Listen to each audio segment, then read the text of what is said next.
When it comes to military spending, how much money the government should spend on the military, radicals would say we should reduce the amount of military spending, and we should do so dramatically. Liberals would say we should slightly reduce the amount of military spending, but understand why we spend what we do. A conservative would say we should keep things exactly the way they are at the current levels, the status quo.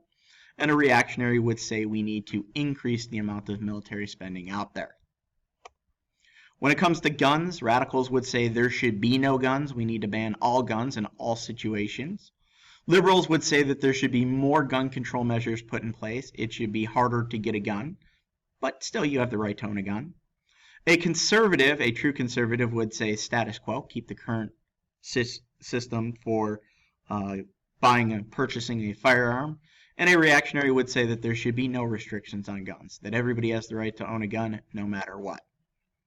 When it comes to the government in the economy and the government's role in the economy, a radical would say that the government should get very heavily involved in regulating the economy.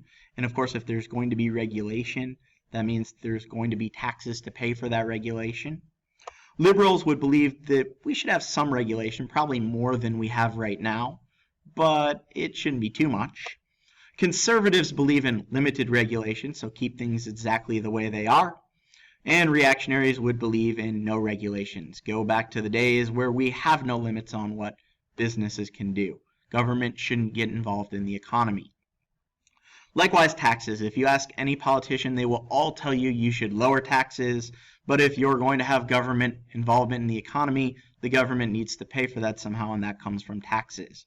So radicals, in order to carry out the government programs, would generally believe that we need more taxes. They'll never actually tell you that, because if they do, they won't win an election.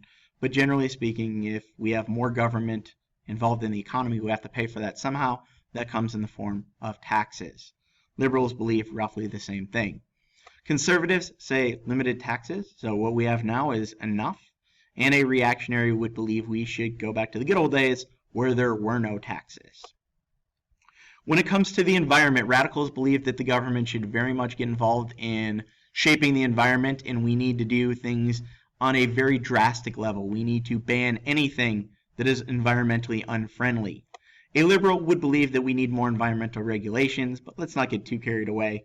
Conservatives, of course, status quo, keep things the way they currently are, and a reactionary would believe that there should be no regulations on the environment.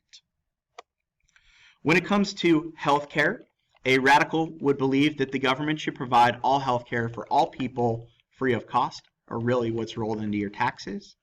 A liberal would believe that you should still have the right to have private insurance, but that we need to have more government involvement in insurance.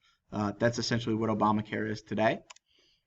Conservatives would believe that there should be a mix of government and private, but at the current levels, so we don't need to increase the level of government, keep things the way they are. And a reactionary believes that all healthcare should be private. When it comes to the issue of social assistance, or what we would sometimes call welfare or unemployment insurance, radicals believe that we need to increase the levels, as do liberals. Conservatives would tell us things are pretty good the way they are, and a reactionary would tell us we need to get rid of welfare and we need to get rid of unemployment insurance. When it comes to the role of religion in government, radicals would generally believe that religion has no role in government and that there should be a strict separation of church and state. They follow the First Amendment to the letter of the law. Liberals believe that some values of our country, some values of our politicians should be influenced by religion, but not necessarily that religion should overtake things or that everything should be based solely on religion. Conservatives believe more in religious values, so there should be a lot of influence of religious values in the shaping of our nation. And a reactionary would believe in a theocracy. That is, the government and religion should be the same thing. When it comes to immigration, radicals would believe that anybody who is illegally immigrated into America should be able to stay. Liberals would believe that there should be a path to citizenship. That is, that if you came here illegally, we should try to find a way to help you stay, but not necessarily everybody who comes over illegally would be allowed to stay. A conservative would tell us that the current policy is fine, And a reactionary would tell us we should close off our borders. Forget allowing any immigration into the country. Immigration is bad according to reactionaries. When it comes to the issues of climate change, or what you probably call global warming, the first thing that we have to look at is it caused by human activity? So what are the causes of global warming? And radicals would say that climate change, global warming, is caused by human activity. Liberals would say probably. We're not really sure, but it's not really a bad thing if we start to do things to try to solve for the problem of climate change. So let's work to fix the issue of climate change. Conservatives also would say maybe climate change is caused by human activity, but before we do anything too crazy, let's wait for the evidence to come out. And a reactionary would say there is no relationship between human activity and climate change. They're what we would call a climate change denier. On the same issue of climate change, when we look at what should we do about climate change, a radical says that we should take drastic steps to stop climate change. So for example, if cars pollute, we should ban all automobiles because they will hurt the environment. A liberal would say that we need to take steps in order to reduce climate change, whether that's being government subsidies to encourage fuel-efficient cars or taxing cars that burn more gasoline. We should have more regulations in place, but that doesn't mean ban cars. A conservative would say that we should have a market-based solution, such as cap and trade.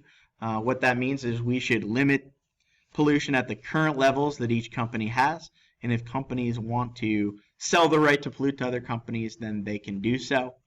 And a reactionary would say that global warming is a joke. There's no such thing as global warming, and so we shouldn't really even deal with the issue. If we want to look at a lot more issues and a lot more ways of viewing the world as far as left and right goes, feel free to take a look at this chart. This is also up on Moodle, so feel free to download and take your time if you really want to go issue by issue and see the difference between what the left and the right thinks. And of course, there are more issues on your sheet, particularly when it comes to voting patterns. We're going to spend some more time going over the various issues in class. I just want to remind you before we finish up here that, again, everything that we've looked at as far as left and right goes, generally speaking, is the way we would look at things on a true political continuum. The big world outside of class is not a true political continuum. The left is usually made up of radicals and liberals, and the right is usually made up of conservatives and reactionaries in the real world. So when you watch TV or when you watch the news or read a newspaper and you hear somebody referred to as a conservative or a liberal, they're not talking about the true definition we went over in class. They are talking about the more general TV sense of clumping people together. Well, I hope you enjoyed this discussion of our political values and what it means to be on the political continuum. And with that, we'll bring this discussion to an end.